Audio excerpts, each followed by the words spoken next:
ವಕ್ರತುಂಡ ಮಹಾಕಾಯ ಸೂರ್ಯಕೋಟಿ ಸಮಪ್ರಭ ನಿರ್ವಿಘ್ನಂ ಕುರು ಮೇ ದೇವ ಸರ್ವಕಾರ್ಯೇಷು ಸರ್ವದಾ. ಸಾಯಿ ಚರಿತ್ರೆ 50ನೇ ಅಧ್ಯಾಯ. 50ನೇ अध्याय ये अभी लास्ट है. 49 तक मैं अभी तक पढ़ा है, सब इस यूट्यूब में डाला है. और अभी ये 50 और 51 है और आरती है, ये लास्ट है. ये पूरा तुम लोग इसमें राधा कृष्णा का इसमें क्लिक किया तो पूरा वो अध्याय चैप्टर सब आप लोग को मिलेगा. ये सब पढ़ेगा तो तुम लोग एक बुक पढ़ेगा, ऐसा आप लोग को भी पुण्य मिलेगा. इसके लिए बोलती हूँ. गुरु ब्रह्मा गुरु विष्णु गुरुदेवो महेश्वर गुरु साक्षात् परब्रह्म तस्मै श्री गुरुवे नमः. ಸಾಯಿ ಚರಿತ್ರೆ 50ನೇ ಅಧ್ಯಾಯ. ಕಾಕಸಾಹೇಬ ದೀಕ್ಷಿತ, ಶ್ರೀ ಟೆಂಬೆಸ್ವಾಮಿ ಬಲರಾಮ, ದುರಂದರ ದಾಬೋಲ್ಕರ ವೀರಚಿತ್ತ ಮೂಲ ಸಚ್ಚರಿತ್ರೆಯ 50ನೇ ಅಧ್ಯಾಯವು 39ನೇ ಅಧ್ಯಾಯದ ವಿಷಯವನ್ನೇ ಕುರಿತು ಪ್ರಸ್ತಾಪಿಸಿರುವುದರಿಂದ ಅದನ್ನು ಅದರೊಡನೆ ಸೇರಿಸಿ ಅದರ 51ನೇ ಅಧ್ಯಾಯವನ್ನು ಇಲ್ಲಿ 50ನೇ ಅಧ್ಯಾಯವನ್ನಾಗಿ ತೆಗೆದುಕೊಂಡಿದೆ. ಶ್ರೀಕೃಷ್ಣನಂತೆ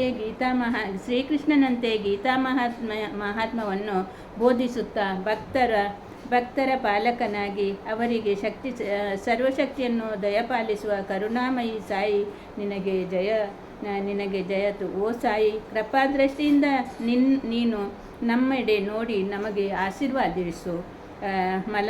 ಮಲಗಿರಿಯಲ್ಲಿ ಚಂದನ ಮರಗಳ ಉಷ್ಣತೆಯನ್ನು ಹೋಗಲಾಡಿಸುವಂತೆ ಮಾನವನಿಗೆ ಸುಖ ಸಂತಸಗಳನ್ನು ಕೊಡಲು ಭೂಮಿಯ ಮೇಲೆ ಮಳೆಯಾಗುವಂತೆ ಅಥವಾ ವಸಂತ ಋತುವಿನಲ್ಲಿ ಪರಮಾತ್ಮನ ಪೂಜೆಗೆ ಸುಮನ ಪ್ರಕಟವಾಗುವಂತೆ ಶ್ರೀ ಸಾಯಿ ಚರಿತ್ರೆಯನ್ನು ಹೇಳುವವರಿಗೂ ಸುಖ ಶಾಂತಿ ದೊರಕುತ್ತದೆ. ಈ ಮಾತನ್ನು ನಿರ್ದೇಶಿಸುವ ಘಟನೆಯನ್ನು ಪರೀಕ್ಷಿಸೋಣ. ಕಾಕಸಾಹೇಬ ದೀಕ್ಷಿತ ಶ್ರೀ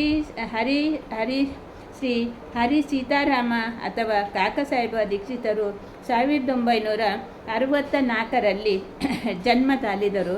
ಅವರ ಪ್ರಾಥಮಿಕ ವ್ಯಾಸಂಗವು ಕಾಂಡ್ವದಲ್ಲಿಯೂ ಮತ್ತು ಹಿಂಗನಘಟ್ಟದಲ್ಲಿಯೂ, ಸೆಕೆಂಡ್ ವ್ಯಾಸಂಗವು ನಾಗಪುರದಲ್ಲಿಯೂ ಆಯಿತು. ಉಚ್ಚ ವ್ಯಾಸಂಗಕ್ಕಾಗಿ ಅವರು ಮುಂಬೈಗೆ ಬಂದರು. ಮುಂಬೈಗೆ ಬಂದ ಮೊದಲು ವಿಲನ್ ಕಾಲೇಜಿನಲ್ಲಿ, ನಂತರ ಎಲ್ಪಿಷನ್ ಕಾಲೇಜಿನಲ್ಲಿ ವ್ಯಾಸಂಗ ಮಾಡಿದರು.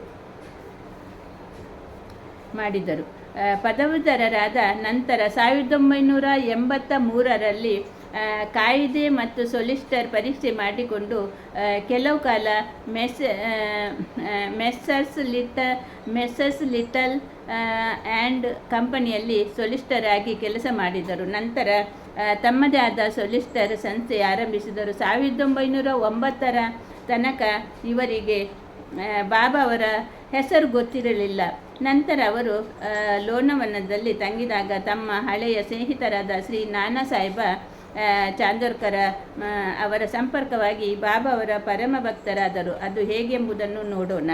1909ರಲ್ಲಿ ದೀಕ್ಷಿತ ಮತ್ತು ಚಾಂದೋರ್ಕರ ಅವರ ಭೇಟಿಯಾಗಿ ಇಬ್ಬರು ಮಾತನಾಡುತ್ತಾ ಕುಳಿತರು. ಆಗ ಕಾಕ ಅವರು ತಾವು ಲಂಡನ್ನಿನಲ್ಲಿ ರೈಲು ಹತ್ತುವಾಗ ಕಾಲು ಜಾರಿ ಅಪಘಾತ ಹೇಗೆ ಸಂಭವಿಸಿತು ಎಂಬುದನ್ನು ವಿವರಿಸಿದರು. ಎಷ್ಟೋ ಚಿಕಿತ್ಸೆ ಮಾಡಿದರೂ ಕಾಲು ಸರಿ ಹೋಗಲಿಲ್ಲ ಎಂದು ಅವರು.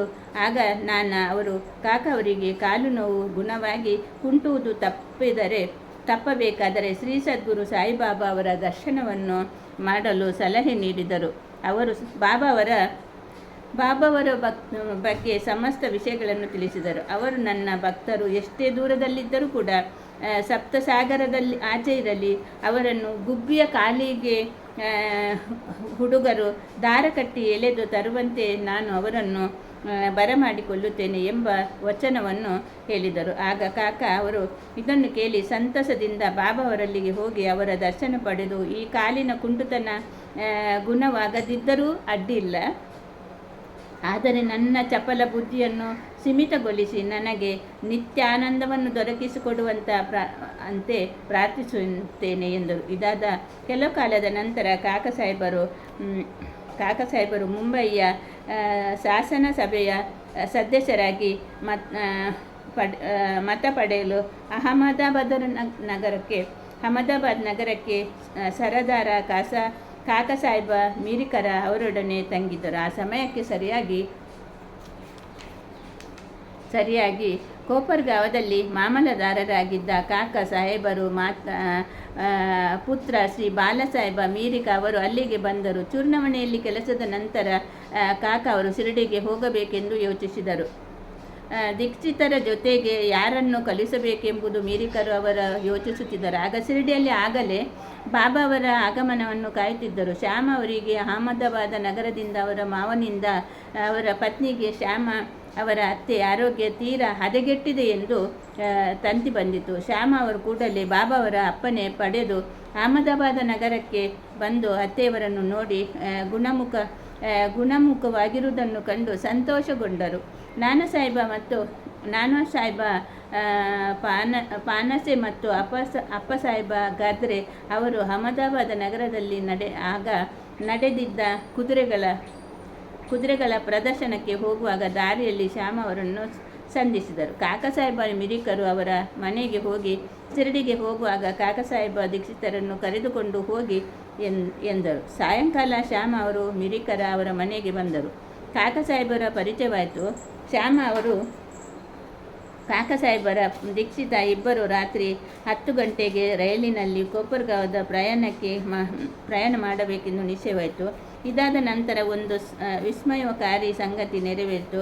ಬಾಲಾಸಾಹೇಬ ಬಾಬಾ ಅವರ ಫೋಟೋಕ್ಕೆ ಹಾಕಿದ ತೆರೆಯನ್ನು ತೆಗೆದು ಕಾಕಾ ದೀಕ್ಷಿತರಿಗೆ ತೋರಿಸಿದರು. ಶಿರಡಿಗೆ ಕಾಣಬೇಕಾದರೆ ಬಾಬಾ ಅವರ ಆಗಲೇ ಫೋಟೋದ ರೂಪದಲ್ಲಿ ಈ ಸಂದರ್ಭದಲ್ಲಿ ತಮ್ಮನ್ನು ಸ್ವಾಗತಿಸುತ್ತಿದ್ದಾರೆ ಎಂದು ಕಾಕಾ ದೀಕ್ಷಿತರಿಗೆ ಭಾವಿಸಿದರು. ಆ ಫೋಟೋ ಮೇಘ ಅವರಿಗೆ ಸೇರಿದ್ದಿತು. ಅದರ ಕಾಜು ಒಡೆದು ಹೋಗಿದ್ದರಿಂದ ಮೇಘ ಅದನ್ನು ಸರಿಪಡಿಸುವುದಕ್ಕಾಗಿ ಶ್ಯಾಮ ಅವರ ಕೈಯಲ್ಲಿ ಕೊಟ್ಟು ಅಹಮದಾಬಾದ ನಗರಕ್ಕೆ ಕಳಿಸಿದರು. ಅದು ಸರಿಯಾಗಿ ಕಾಕಾ ಮತ್ತು ಶ್ಯಾಮ ಅವರ ಸಂಗಡ ಶಿರಡಿಗೆ ಹೊರಟಿತು. 10 ಗಂಟೆ ಮುಂಚಿತವಾಗಿ ರೈಲ್ವೆ ನಿಲ್ದಾಣಕ್ಕೆ ಸೇರಿ ಟಿಕೆಟ್ ಪಡೆದದ್ದಾಯಿತು. ರೈಲು ಗಾಡಿ ಬಂದಿತು. 2ನೆಯ ತರಗತಿಯ ಬಂಡಿಯಲ್ಲಿ ಸ್ಥಳವೇ ಇರಲಿಲ್ಲ. ಅದೃಷ್ಟವಶಾತ್ ಆ ರೈಲಿನ ಗಾರ್ಡ್ ಕಾಕಾ ಸಾಹೇಬರಿಗೆ ಪರಿಚಿತರಾಗಿದ್ದರಿಂದ ಅವರು 1ನೆಯ ತರಗತಿಯಲ್ಲಿ ಅವರಿಗೆ ಸ್ಥಳ ದೊರಕಿಸಿಕೊಟ್ಟರು. ಹೀಗೆ ಪ್ರಯಾಣ ಮಾಡಿದರು. ಇಬ್ಬರು ಕೋಪರ್ಗಾಂವದಲ್ಲಿ ಇಳಿದರು. ಅಲ್ಲಿ ಶಿರಡಿಗೆ ಹೊರಡಲಾಗುವ ನಾನಾ ಸಾಹೇಬರನ್ನು ಕಾಕಾ ಆಕಸ್ಮಿಕವಾಗಿ ಸಂಧಿಸಿದರು. ಆಗ ಅವರ ಆನಂದಕ್ಕೆ ಪರವೇ ಇರಲಿಲ್ಲ. ಕಾಕಾ ಮತ್ತು ನಾನಾ ಪರಸ್ಪರ ಆಲಿಂಗಿಸಿ ಪವಿತ್ರವಾದ ಗೋದಾವರಿ ತೀರ್ಥದಲ್ಲಿ ಮಿಂದು ಶಿರಡಿಗೆ ಹೊರಟರು. ಅಲ್ಲಿಗೆ ಬಂದ ನಂತರ ಬಾಬಾ ಅವರ ದರ್ಶನ ಪಡೆದರು. ಈ ಕ್ಷಣದಲ್ಲಿ ಅವರ ಮನಸ್ಸು ಕರಗಿ ನೇತ್ರಗಳಲ್ಲಿ ಆನಂದ ಭಾಷ ಉಕ್ಕಿತು. ಆಗ ಅವರು ಬಾಬಾ ಅವರನ್ನು ಕುರಿತು, ನಿಮ್ಮನ್ನೇ ಎದುರು ನೋಡುತ್ತಿದ್ದ, ಆದುದರಿಂದ ಶ್ಯಾಮನನ್ನು ಕಳಿಸಿದ್ದೆ ಎಂದರು. ಆನಂತರ ಕಾಕಾ ಅವರು ಅನೇಕ ವರ್ಷಗಳ ಕಾಲ ಬಾಬರೊಡನೆ ಇದ್ದರು. ಅವರು ಶಿರಡಿಯಲ್ಲಿ ಒಂದು ವಾಡ ಕಟ್ಟಿಸಿ ಹೆಚ್ಚು ಕಡಿಮೆ ಶಿರಡಿಯಲ್ಲಿ ವಾಸ ಮಾಡತೊಡಗಿದರು. ಬಾಬರವರಿಂದ ಅವರ ಪಡೆದ ಅನುಭವಗಳನ್ನು ಸಾವಿರಾರುಗಳು. ಆದ್ದರಿಂದ ಅವೆಲ್ಲವುಗಳನ್ನು ಇಲ್ಲಿ ವಿವರಿಸಲು ಅಸಾಧ್ಯ. ಆದುದರಿಂದ ವಾಚಕರು ಸಾಯಿಲೀಲಾ ಪತ್ರಿಕೆಯಲ್ಲಿ 12ನೇ ಸಂಪುಟದಲ್ಲಿ 6ರಿಂದ 7ರ ಸಂಚಿಕೆಗಳಲ್ಲಿ ಓದಬಹುದು.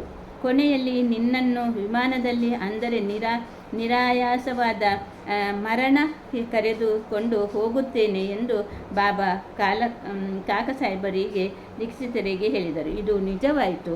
1916ನೇ ಜುಲೈ 5ನೇ ತಾರೀಕು ಅವರ ಹೇಮಡ ಪಂತರೊಡನೆ ಬಾಬಾ ಅವರ ಬಗ್ಗೆ ಮಾತನಾಡುತ್ತಾ ರೈಲಿನಲ್ಲಿ ಪ್ರಯಾಣ ಮಾಡುತ್ತಿದ್ದರು. ಆಗ ಒಮ್ಮೆಲೆ ಅವರು ಬಾಬಾ ಅವರಲ್ಲಿ ಶೀಘ್ರವಾಗಿ ಧ್ಯಾನಸ್ಥರಾದಂತೆ ಕಂಡಿತು. ಕೂಡಲೇ ಅವರು ನಿರಾಯಾಸವಾಗಿ ತಮ್ಮ ತಲೆಯನ್ನು ಹೇಮಡ ಪಂತರ ಭುಜದ ಮೇಲೆ ಇಟ್ಟು ಇಹಲೋಕವನ್ನು ತ್ಯಜಿಸಿದರು. ಈಗ ಸಂತರು ಹೇಗೆ ಪರಸ್ಪರ ಭ್ರಾತ ಪ್ರೇಮದಿಂದ ಇರುತ್ತಾರೆ ಎಂಬುದನ್ನು ಪರಿಶೀಲಿಸೋಣ. ಒಂದು ಸಾರಿ ಟೆಂಬಿ ಸ್ವಾಮಿ ಒಂದು ಪ್ರಸಿದ್ಧ ಶ್ರೀ ವಾಸುದೇವಾನಂದ ಸರಸ್ವತಿಯವರನ್ನು ಗೋದಾವರಿ ತೀರದಲ್ಲಿ ರಾಜ ಮಹೇಂದ್ರೆಯಲ್ಲಿ ತಂಗಿದ್ದರು. ಅವರು ದತ್ತಾತ್ರೇಯನ ಉಪಾಸಕರಾಗಿದ್ದರು. ಮಹಾಜ್ಞಾನಿಗಳು, ಯೋಗ ಸಂಪನ್ನರು ಆಗಿದ್ದರು. ನಾಂದೇಡದ ಪುಂಡಲಿಕ ರಾವ ವಕೀಲರು ಅವರನ್ನು ಕಾಣಲು ತಮ್ಮ ಸ್ನೇಹಿತರೊಡನೆ ಹೊರಟರು. ಅವರ ದರ್ಶನ ಪಡೆದರು.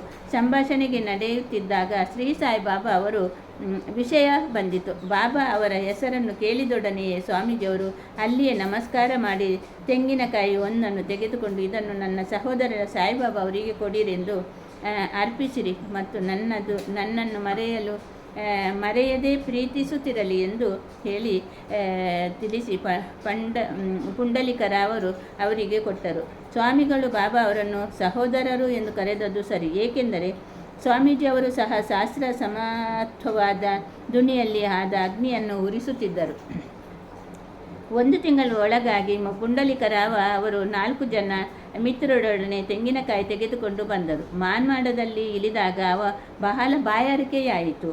ಹತ್ತಿರದಲ್ಲಿ ಹಳ್ಳಕ್ಕೆ ನೀರು ಕುಡಿಯಲು ಹೋದರು. ಬರಿದಾದ ಹೊಟ್ಟೆಯಲ್ಲಿ ಇದ್ದಾಗ ನೀರು ಕುಡಿಯಬಾರದೆಂದು ಖಾರದ ಅವಲಕ್ಕಿಯನ್ನು ತಿನ್ನಲು ಆರಂಭ ಮಾಡಿದರು. ಅದರ ಜೊತೆಗೆ ತೆಂಗಿನಕಾಯಿ ಸೇರಿಸಿ ತಿಂದರೆ ಒಳ್ಳೆಯದೆಂದು ಕೆಲವರು ಕೇಳಿದರು. ಅದರಿಂದ ತೆಂಗಿನಕಾಯಿ ಒಡೆದು ಚೂರು ಮಾಡಿ ಅವಲಕ್ಕಿಯಲ್ಲಿ ಬೆರೆಸಿದರು. ಈ ತೆಂಗಿನಕಾಯಿಯನ್ನು ಟೆಂಬಿ ಸ್ವಾಮಿಯವರು ಬಾಬಾ ಅವರಿಗೆ ಕೊಟ್ಟಿದ್ದರು. ಶಿರಡಿಗೆ ಶ್ರಮಿಸುತ್ತಲೇ ಈ ತೆಂಗಿನಕಾಯಿ ನೆನಪಾಯಿತು. ಹೆದರಿಕೆಯಿಂದ ನಡುಗುತ್ತಾ ಬಾಬಾ ಅವರು ಮುಂದೆ ನಿಂತರು.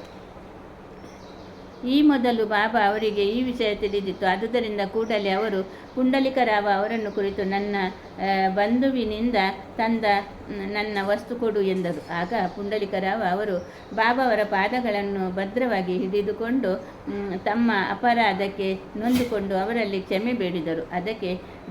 ಅದಕ್ಕೆ ಬದಲಾಗಿ ಬೇರೊಂದು ತೆಂಗಿನಕಾಯಿಯನ್ನು ತರುವೆನೆಂದರು. ಆದರೆ ಬಾಬಾ ಅವರು ನಿರಾಕರಿಸಿ, ಆ ತೆಂಗಿನಕಾಯಿಯ ಬೆಲೆ ಸಾಮಾನ್ಯವಾದ ತೆಂಗಿನಕಾಯಿಯ ಬೆಲೆಗಿಂತ ಮಿಗಿಲಾದುದು, ಆ ಫಲದ ಯೋಗ್ಯತೆ ಬೇರೆ ಯಾವುದಕ್ಕೂ ಬದಲಾಗಬಾರದು ಎಂದು ಹೇಳಿ, ನೀನು ಚಿಂತಿಸಬೇಡ, ಶೀಘ್ರ ಫಲ ಮುಟ್ಟಿಸುವ ಕಾರ್ಯ ನನ್ನ ಅಭಿಲಾಷೆಯಂತೆ ನಿನಗೆ ವಹಿಸಲ್ಪಟ್ಟಿತು. ಕೊನೆಗೆ ನೀನು ಆ ದಾರಿಯಲ್ಲಿ ಅದನ್ನು ತಿಂದುಬಿಟ್ಟೆ. ನಿನಗೇಕೆ ಅದರ ಹೊಣೆಗಾರಿಕೆ? ಸತ್ಕರ್ಮವಾಗಲಿ ದುಷ್ಕರ್ಮವಾಗಲಿ ಅದರ ಹೊಣೆ ನಿನಗೆ ಬೇಡ. ಅಹಂಭಾವವನ್ನು ತ್ಯಜಿಸು, ಆಗ ನಿನ್ನ ಪಾರಮಾರ್ಥಿಕ ಪ್ರಗತಿ ತ್ವರಿತಗೊಳ್ಳುತ್ತದೆ ಎಂದರು. ಬಾಲರಾಮ ದುರಂದ ಪಾಟರೆ ಪ್ರಭು ಕೆಲಸಕ್ಕೆ ಸೇರಿದ ಶ್ರೀಯುತ ಬಾಲರಾಮ ದುರಂದರ ಅವರು ಕೆಲವು ಕಾಲ ಮುಂಬೈ ಪ್ರಾಂತದ ಹೈಕೋರ್ಟ್ ಹೈಕೋರ್ಟ್ ಆಗಿ ನಂತರ ಸರಕಾರದ ಲಾ ಕಾಲೇಜಲ್ಲಿ ಪ್ರಾಂಶುಪಾಲಕರಾಗಿದ್ದರು. ಅವರದ್ದು ಬಹಳ ಧಾರ್ಮಿಕ ಮತ್ತು ಭಗವದ್ಭಕ್ತರ ಕುಟುಂಬ. ಅವರು ಸಾಮಾಜಿಕ ವಿಷಯಗಳ ಬಗ್ಗೆ ಅನೇಕ ಗ್ರಂಥಗಳನ್ನು ಬರೆದರು. ಅನಂತರ ಅವರು ತಮ್ಮ ಗಮನವನ್ನು ಧಾರ್ಮಿಕ ಮತ್ತು ಪಾರಮಾರ್ಥಿಕ ವಿಷಯಗಳ ಕಡೆಗೆ ಹರಿಸಿದರು. ಭಗವದ್ಗೀತೆಯನ್ನು, ಜ್ಞಾನೇಶ್ವರನ್ನು, ವೇದಾಂತ ಮತ್ತು ಇನ್ನುಳಿದ ಆಧ್ಯಾತ್ಮಿಕ ಕೃತಿಗಳನ್ನು ಓದಿದರು. ಅವರು ಪಂಢರಪುರದ ವಿಠ್ಠಲನ ಪರಮ ಭಕ್ತರಾಗಿದ್ದರು. ಸುಮಾರು 1912ರಲ್ಲಿ ಅವರಿಗೆ ಬಾಬಾ ಅವರ ಸಂಪರ್ಕವಾಯಿತು. ಇದಕ್ಕೆ ಅವರು 6 ತಿಂಗಳ ಹಿಂದೆ ಅವರು ಸಹೋದರ ಬಾಬುಲಾಜಿ ಅವರು ವಾಮನರಾವ ಅವರ ಜೊತೆಗೆ ಶಿರಡಿಗೆ ಹೋಗಿ ಬಾಬಾ ಅವರ ದರ್ಶನ ಪಡೆದಿದ್ದರು. ಅವರು ತಮ್ಮ ಅನುಭವಗಳನ್ನು ಬಾಲರಾಮ ಅವರಿಗೆ ಮತ್ತಿತರರಿಗೂ ಹೇಳಿದರು. ಆಗ ಎಲ್ಲರೂ ಬಾಬಾ ಅವರ ದರ್ಶನ ಪಡೆಯಬೇಕೆಂದು ನಿರ್ಧಾರ ಮಾಡಿದರು. ಅವರು ಶಿರಡಿಗೆ ಬರುವುದಕ್ಕೆ ಮುಂಚೆ ಬಾಬಾ ಅವರು, ಈ ದಿನ ನನ್ನ ದರ್ಬಾರ ಅನೇಕ ಜನರು ಬರುತ್ತಾರೆ ಎಂದು ಹೇಳಿದರು. ದುರಂದರ ಸಹೋದರರು ಇದನ್ನು ಇತರರಿಂದ ಕೇಳಿ ನಮಗೆ ಆಗಮನವನ್ನು ಅವರಿಗೆ ತಿಳಿಸಿರಲಿಲ್ಲ. ಆದರೂ ಇದು ಅವರಿಗೆ ಹೇಗೆ ಗೊತ್ತಾಯಿತು ಎಂದು ಆಶ್ಚರ್ಯಚಕಿತರಾದರು. ಎಲ್ಲರೂ ಬಾಬಾ ಅವರಿಗೆ ನಮಸ್ಕಾರ ಮಾಡಿ ಕುಳಿತರು. ಆಗ ಬಾಬಾ ಅವರು, ನಾನು ಈ ಹಿಂದೆ ಹೇಳಿದ ನನ್ನ ದರ್ಬಾರ ನನ್ನ ಇವರೇ ಎಂದು ಹೇಳಿ ದುರಂದರ ಸಹೋದರರನ್ನು ಕುರಿತು, ಈ ಹಿಂದಿನ 60 ಜನ್ಮಗಳಿಂದ ನಾನು ಚಿರಪರಿತರು ಎಂದರು. ಎಲ್ಲರೂ ನಮ್ರತೆಯಿಂದ ಕೈಜೋಡಿಸಿ ಬಾಬಾವರ ಪಾದಗಳನ್ನು ಎವಿಕಿದೆ ನೋಡತೊಡಗಿದರು. ಸಾತ್ವಿಕ ಗುಣಗಳ ಕಣ್ಣೀರು, ರೋಮಾಂಚನ, ಗದ್ಗದ ಕಂಠ ಇವುಗಳಿಂದ ಅವರು ಮನಸೋತು ಆನಂದ ಭರಿತರಾದರು. ನಂತರ ಅವರು ತಮ್ಮ ನಿವಾಸಕ್ಕೆ ಹೋಗಿ ಊಟ ಮಾಡಿ ಸ್ವಲ್ಪ ಹೊತ್ತು ಕ್ಷಮಿಸಿ ಪುನಃ ಮಸೀದಿಗೆ ಬಂದರು. ಬಾಲರಾಮ ಅವರು ಬಾಬಾವರ ಬಳಿಗೆ ಬಂದು ಅವರ ಪಾದ ಸಂವಾದನ ಮಾಡುತ್ತಾ ಕುಳಿತರು. ಹುಕ್ಕ ಸೇದುತ್ತಿದ್ದ ಬಾಬಾ ಅವರು ಅದನ್ನು ಬಲರಾಮ ಅವರಿಗೆ ಸೇದುವಂತೆ ಹೇಳಿದರು. ಬಲರಾಮರಿಗೆ ಹುಕ್ಕ ಸೇದುವ ಅಭ್ಯಾಸ ಇರಲಿಲ್ಲ.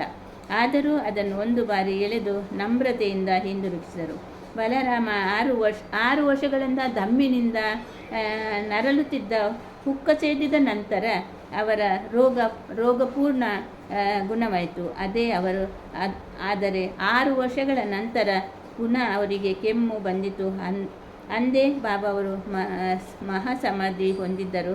ಈ ದುರಂಧರ ಬಂಧುಗಳು ಶಿರಡಿಗೆ ಬಂದ ದಿನ ಗುರುವಾರ.